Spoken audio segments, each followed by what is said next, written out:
Hi, BrenTech here, where tech is made simple. So Microsoft has also released our Windows 11 version 24H2 January 2025 Patch Tuesday security update. And the update is KB5050009, and the update was pushed out late yesterday in my region on the 14th of January. Now, once the update is installed, because it will be installed automatically, if we just head over to WinVer, just to get our build upgrade that is pushed up with this update. For version 24H2, OS build is sitting on 26,100.2894 after 5050009 has been installed.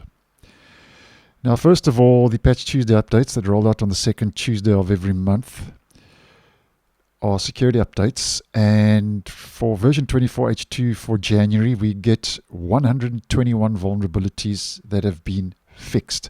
That's one more than Windows 10 and Windows 11 23H2.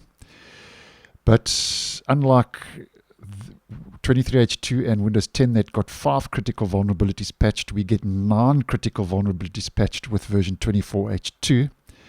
46 are important. So the 9 critical vulnerabilities include 4 elevation of privilege vulnerabilities, and then the other 5 are remote code execution vulnerabilities. So that's just a brief overview and breakdown of the vulnerabilities. 9 critical, 121 in total.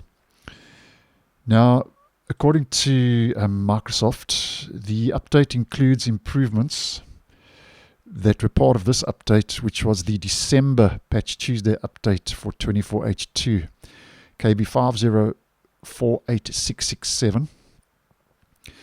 And that's because we didn't get an optional update that rolled out at the end of December because of the holidays. So for whatever reason, if this update wasn't installed or you paused the update, those quality improvements now will be carried over into 5050009. Now, I've posted a whole video on December's Patch Tuesday update, which I'll leave linked down below and in the end screen.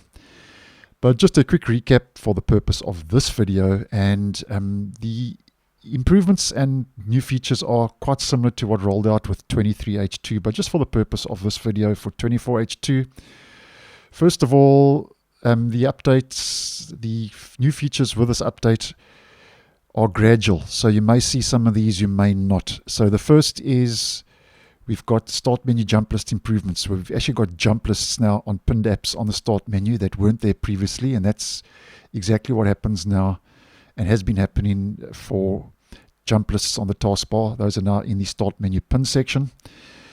And the system tray will also start showing a shortened date and time. There is a setting for that. I haven't received that yet. As mentioned, these features are on a gradual rollout.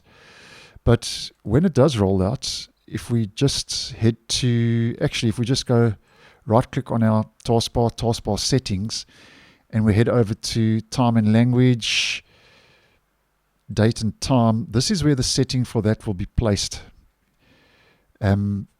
It'll be with show seconds in system tray clock. That's where you'll get the shortened date and time as well. So we'll get 2 settings in this section. So that's when the feature, and if you get the feature when it rolls out to you. And then there's the notification bell icon here to the right hand side of the system tray. Might not show if you have set the toggle for do not disturb to on. I'm still not seeing that feature yet. We also get some task manager user interface improvements. You can also share content to an Android device from the context menu if you right click on a file. So I'm also still not seeing that. There are dynamic lighting settings page improvements, accessibility improvements. And another one I'm not seeing is if you hold shift and control and click a jump list item, this opens the item as an admin. And there were also some other little tweaks and adjustments thrown into that update 5048667, which is now part of this update if it wasn't installed previously. And then this latest Patch Tuesday update for 24H2 5050009 also adds to the list of drivers that are at risk for bring your own vulnerable driver attacks, and that's rolled out across the board on Windows 10 23H2 of Windows 11 and Windows 11 24H2, and that's more or less what's new. So a lot of kind of overflow between December and January's Patch Tuesday updates for Windows 10 and also Windows 11. But in a couple of days' time, we should start seeing, on the 28th, we should start seeing the optional bug fix C-release updates rolling out for Windows 10 and Windows 11. And I'm sure with those updates we are going to get, for especially Windows 11, we're going to start seeing a couple of new features roll out with that optional update. So that'll be rolling out in the last week of this month, January 2025. So thanks for watching, and I'll see you in the next one.